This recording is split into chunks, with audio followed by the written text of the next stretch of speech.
I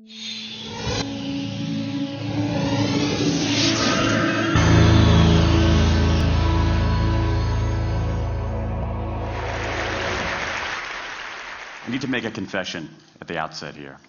A little over 20 years ago, I did something that I regret, something that I'm not particularly proud of, something that in many ways I wish no one would ever know, but that here I feel kind of obliged to reveal.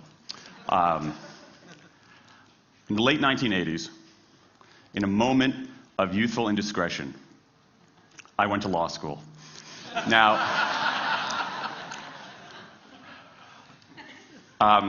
in America, law is a professional degree. You get your university degree, then you go on to law school. And when I got to law school, I didn't do very well. To put it mildly, I didn't do very well. I, in fact, graduated in the part of my law school class that made the top 90% possible. Thank you. I never practiced law a day in my life. I pretty much wasn't allowed to.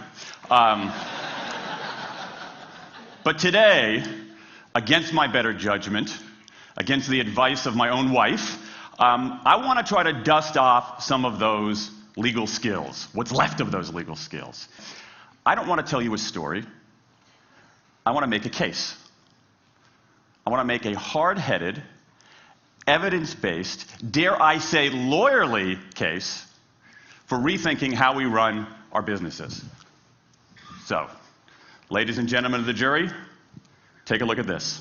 This is called the candle problem. Some of you might have seen this before. It was created in 1945 by a psychologist named Carl Duncker. Carl Duncker created this experiment that's used in a whole variety of experiments in behavioral science. And here's how it works. Suppose I'm the experimenter. I bring you into a room. I give you a candle, some thumbtacks, and some matches. And I say to you, your job is to attach the candle to the wall so the wax doesn't drip onto the table. Now, what would you do? Many people begin trying to thumbtack the candle to the wall. Doesn't work.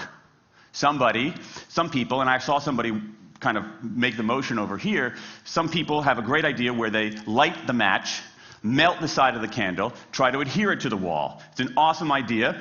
Doesn't work. And eventually, after 5 or 10 minutes, most people figure out the solution, which you can see here.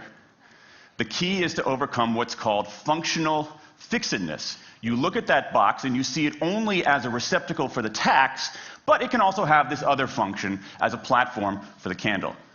The candle problem. Now, I want to tell you about an experiment using the candle problem done by a scientist named Sam Glucksberg, who's now at Princeton University in the US. This shows the power of incentives. Here's what he did. He gathered his participants and he said, I'm going to time you how quickly you can solve this problem.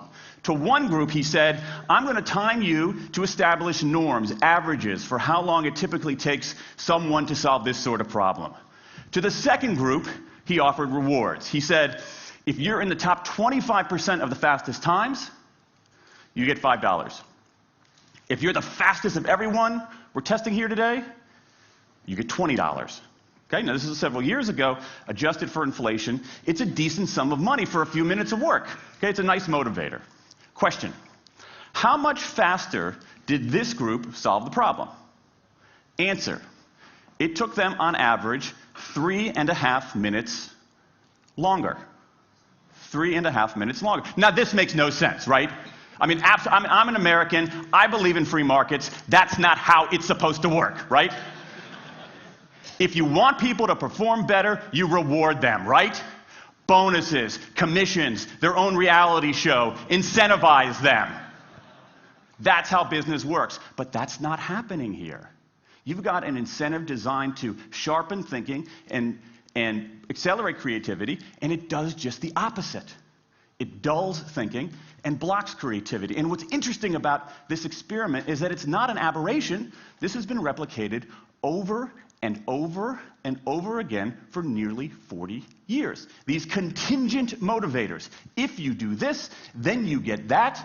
Work in some circumstances, but for a lot of tasks, they actually either don't work or often they do harm. This is one of the most robust findings in social science, and also one of the most ignored. I spent the last couple of years looking at the science of human motivation, particularly the dynamics of extrinsic motivators and intrinsic motivators. And I'm telling you, it's not even close. If you look at the science, there is a mismatch between what science knows and what business does. And what's alarming here is that our business operating system, think of the set of assumptions and protocols beneath our businesses, how we motivate people, how we apply our human resources. It's built entirely around these extrinsic motivators, around carrots and sticks. That's actually fine for many kinds of 20th century tasks. But for 21st century tasks, that mechanistic reward and punishment approach doesn't work, often doesn't work, and often does harm. Let me show you what I mean. So Glucksberg did another experiment similar to this, where he presented the problem in a slightly different way, like this up here. Okay? Attach the candle to the wall so the wax doesn't drip onto the table. Same deal. You were timing for norms. You were incentivizing. What happened this time? This time, the incentivized group kicked the other group's butt. Why? Because when the tacks are out of the box, it's pretty easy, isn't it? If-then rewards work really well for those sorts of tasks, where there's a simple set of rules and a clear destination to go to. Rewards, by their very nature, narrow our focus, concentrate the mind. That's why they work in so many cases. And so for tasks like this, a narrowed focus where you just see the goal right there, zoom straight ahead to it, they work really well. But for the real candle problem, you don't want to be looking like this. The solution's not over here. The solution's on the periphery. You want to be looking around. That reward actually narrows our focus and restricts our possibility. Let me tell you why this is so important. In Western Europe, in many parts of Asia, in North America, in Australia, white-collar workers are doing less of this kind of work and more of this kind of work. That routine, rule-based, left-brain work, certain kinds of accounting, certain kinds of financial analysis, certain kinds of computer programming, has become fairly easy to outsource, fairly easy to automate. Software can do it faster. Low-cost providers around the world can do it cheaper. So what really matters are the more right-brain, creative, conceptual kinds of abilities. Think about your own work. Think about your own work. Are the problems that you face, or even the problems we've been talking about here, are those kinds of problems, do they have a clear set of rules and a single solution? No. The rules are mystifying. The solution, if it exists at all, is surprising and non-obvious. Everybody in this room is dealing with their own version of the candle problem. And for candle problems of any kind, in any field, those if-then rewards, the things around which we've built so many of our businesses, don't work. Now, I mean, it makes me crazy. And this is not, here's the thing, this is not a feeling. Okay? I'm a lawyer. I don't believe in feelings. This is not a philosophy. I'm an American. I don't believe in philosophy.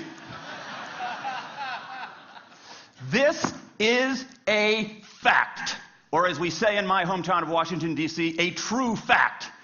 Let me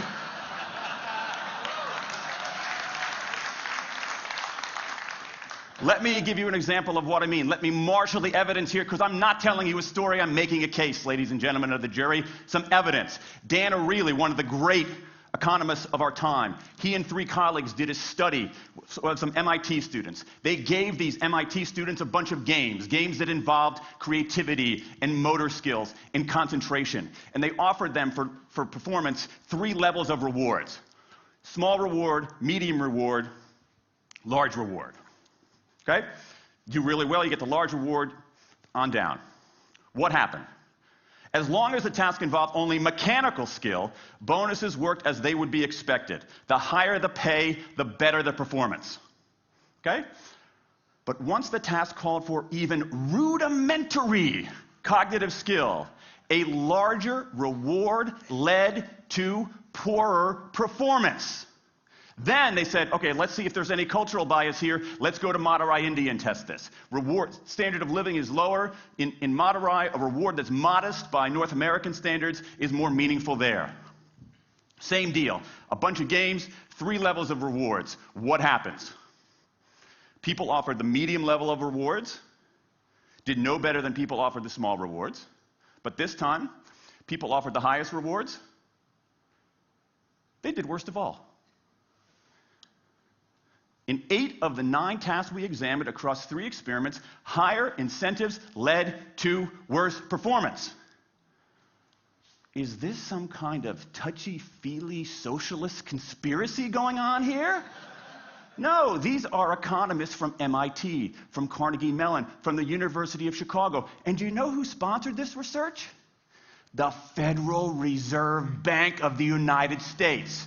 That's the American experience. Let's go across the pond to the London School of Economics. LSE, London School of Economics, alma mater of 11 Nobel laureates in economics. Training ground for great economic thinkers like George Soros and Friedrich Hayek and Mick Jagger. Just last month, economists at LSE looked at 51 studies of pay-for-performance plans inside of companies. Here's what the economists there said. We find that financial incentives can result in a negative impact on overall performance. There's a mismatch between what science knows and what business does. And what worries me as we stand here in the rubble of the economic collapse is that too many organizations are making their decisions, their policies about talent and people, based on assumptions that are outdated, unexamined, and rooted more in folklore than in science. And if we really want to get out of this economic mess, and if we really want high performance on those definitional tasks of the 21st century, the solution is not to do more of the wrong things, to entice people with a sweeter carrot or threaten them with a sharper stick. We need a whole new approach. The good news about all this is that the scientists who've been studying motivation have given us this new approach. It's an approach built much more around intrinsic motivation, around the desire to do things because they matter, because we like it, because they're interesting, because they're part of something important. And to my mind, that new operating system for our businesses revolves around 3 elements: autonomy, mastery, and purpose. Autonomy, the urge to direct our own lives. Mastery, the desire to get better and better at something that matters. And purpose, the yearning to do what we do in the service of something larger than ourselves. These are the building blocks of an entirely new operating system for our businesses. I want to talk today only about autonomy. In the 20th century, we came up with this idea of management. Management did not emanate from nature. Okay? Management isn't it's not a tree, it's a television set. Okay? Somebody invented it. And it doesn't mean it's going to work forever. Management is great. Traditional notions of management are great if you want compliance. But if you want engagement, self-direction works better. Let me give you some examples of some kind of radical notions of self-direction. And what this means, you don't see a lot of it, but you see the first stirrings of something really interesting going on. Because what it means is, it means paying people adequately and fairly, absolutely. Getting the issue of money off the table, and then giving people lots of autonomy. Let me give you some examples. How many of you have heard of the company Atlassian? Okay, looks like less than half. Atlassian is an Australian software company, and they do something incredibly cool. A few times a year, they tell their engineers, go for the next 24 hours and work on anything you want. As long as it's not part of your regular job. Work on anything you want. So the engineers use this time to come up with a cool patch of code, to come up with an elegant hack. Then they present all of these stuff that they've developed to their teammates, to the rest of the company, in this wild and woolly all-hands meeting at the end of the day. And then, being Australians, everybody has a beer. They call them FedEx days. Why? Because you have to deliver something overnight. It's not bad. It's a huge trademark violation, but it's pretty clever. That one day of intense autonomy has produced a whole array of software fixes that might never have existed.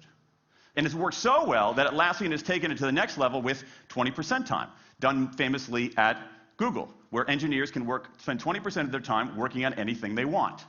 They have autonomy over their time, their task, their team, their technique. Okay? Radical amounts of autonomy.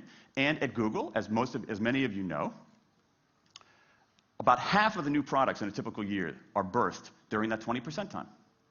Things like Gmail, Orchid, Google News. Let me give you an even more radical example of it.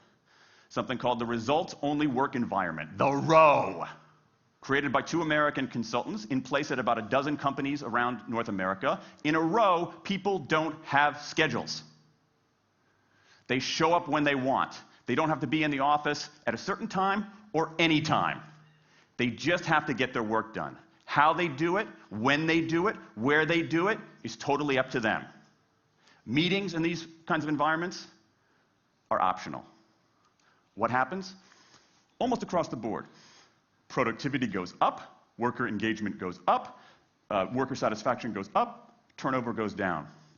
Autonomy, mastery, and purpose. These are the building blocks of a new way of doing things. Now, some of you might look at this and say, that sounds nice, but it's utopian. And I say, nope. I have proof. In the mid-1990s, Microsoft started an encyclopedia called Encarta. They had deployed all the right incentives. All the right incentives. They paid professionals to write and edit thousands of articles. Well-compensated managers oversaw the whole thing to make sure it came in on budget and on time. A few years later, another encyclopedia got started. Different model, right? Do it for fun. No one gets paid a cent or a euro or a yen. Do it because you like to do it. Now, if you had, just 10 years ago, if you had gone to an economist anywhere and said, hey, I got these 2 different models for creating an encyclopedia. If they went head-to-head, who would win? 10 years ago, you could not have found a single sober economist anywhere on planet Earth who would have predicted the Wikipedia model.